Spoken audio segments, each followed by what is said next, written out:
कार्यकर्त्यांना दिल्या। बऱ्याच वेळेला या भागांमध्ये, ग्रामीण भागांमध्ये छोट्या निवडणुका असेल किंवा त्या ठिकाणच्या असणाऱ्या संस्थांच्या असणाऱ्या काही निवडणुका असतील, या निवडणुकांमध्ये सर्व पक्षाचे कार्यकर्ते हे एकमेकांच्या विरोधात ह्या निवडणुका लढत असतात। त्यामुळे काही अंशी का होईना अशा छोट्या निवडणुकांमध्ये असणारी कटुता जी असते, या कटुता या निवडणुकीमध्ये विसरल्या पाहिजेत आणि आदरणीय पंतप्रधान नरेंद्र मोदीजी यांच्या नेतृत्वात आणि महाराष्ट्रामध्ये आदरणीय मुख्यमंत्री देवेंद्रजींच्या नेतृत्वात या होणाऱ्या निवडणुकांमध्ये महायुतीच्या प्रत्येक कार्यकर्त्याने पूर्ण ताकदीने, पूर्ण क्षमतेने बूथवरती महायुतीच्या सर्व कार्यकर्त्यांना एकत्र घेऊन काम करायला हवं।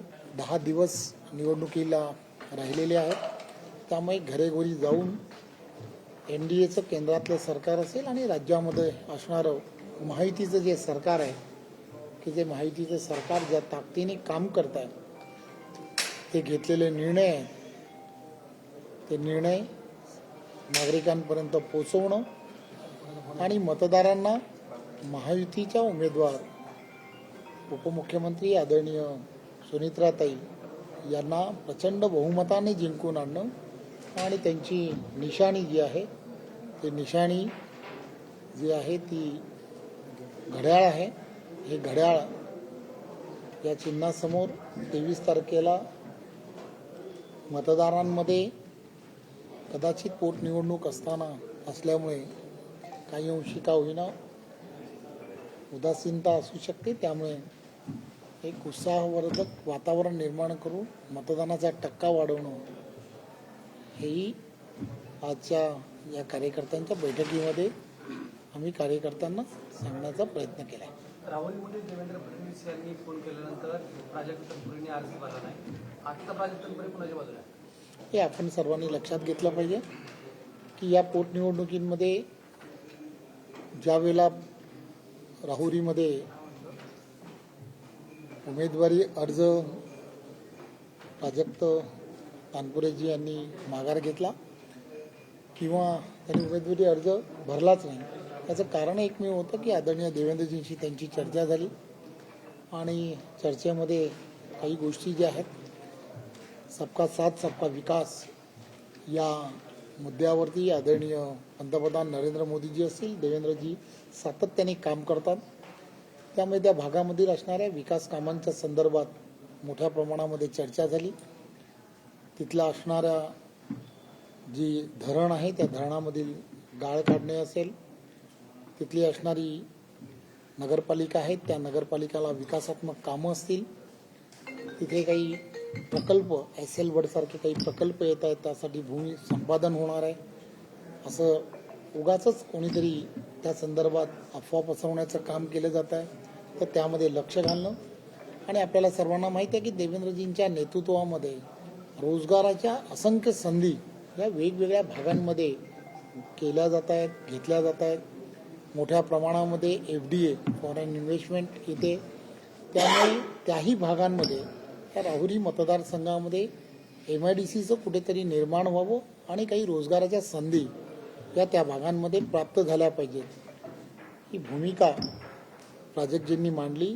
आणि आपल्याला माहिती आहे देवेंद्रजी नेहमीच सर्व विकासात्मक कामाला नेहमीच सकारात्मक राहतात, त्यामुळे त्यांना विनंती केली ही सर्व कामं जी आहेत ती आम्ही नक्कीच ते पूर्ण करण्याच्या दिशेने आम्ही नक्कीच प्रयत्नशील राहू। आपण ही पोटनिवडणूक आहे, त्या पोटनिवडणुकीमध्ये आपण जर अर्ज भरला नाही तर नक्कीच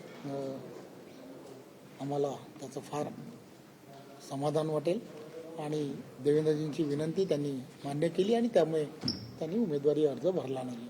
प्राजक्त तनपुरे आगामी काळात भाजपसोबत दिसतील। एक गोष्ट लक्षात घेतली पाहिजे की या निवडणुकीमध्ये ते आमच्याबरोबर त्यांनी आम्हाला सहकार्य करावं ही आम्हाला अपेक्षा आहे आणि आपल्याला सर्वांना माहिती आहे की आदरणीय पंतप्रधान नरेंद्र मोदीजींच्या नेतृत्वामध्ये आणि देवेंद्रजींच्या नेतृत्वामध्ये एक चांगले कार्यकर्ते, चांगल्या विचाराचे कार्यकर्ते हे त्यांच्या प्रभावामुळे असंख्य कार्यकर्ते हे आमच्या विचारधारेबरोबर जोडले जात आहेत. आज मला सांगता येणार नाही, परंतु जर ते नक्कीच आमच्याबरोबर जोडले गेले तर त्याचा आम्हाला फार आनंद होईल. काल या मेळाव्यामध्ये तुमचे काही कार्यकर्ते इथले स्थानिक पदाधिकारी असं म्हणाले की भाजपचा आमदार बारामतीमध्ये होऊ शकतो. तर दुसरीकडे काल आदित्य तटकरे असं म्हणतात की मुख्यमंत्री म्हणून दादांना बघायचं होतं, आता वहिनीच्या रूपाने आपण त्यांना बघू शकतो, प्रयत्न केले तरी शक्य आहे, कसं बघताय? मी आज आपण कार्यकर्त्यांचा असणारा मेळावा होता. देवेंद्रजींनी ज्या सूचना किंवा विनंती जी कार्यकर्त्यांना करायला हवी होती ती कार्यकर्त्यांना केलेली आहे. आणि कार्यकर्ता भारतीय जनता पार्टीचा आहे. भारतीय जनता पार्टीचा कार्यकर्ता पक्षाने सांगितलेली भूमिका जी आहे त्या भूमिकेबरोबर नेहमी राहण्याचा प्रयत्न करतो. आणि मला खात्री आहे की भारतीय जनता पार्टीचा पूर्ण कार्यकर्ता बूथ लेवलवरती पूर्ण ताकदीने सुनित्राताईंबरोबर राहील आणि महायुतीच्या उमेदवार सुनित्राताई या प्रचंड बहुमताने जिंकून. धन्यवाद.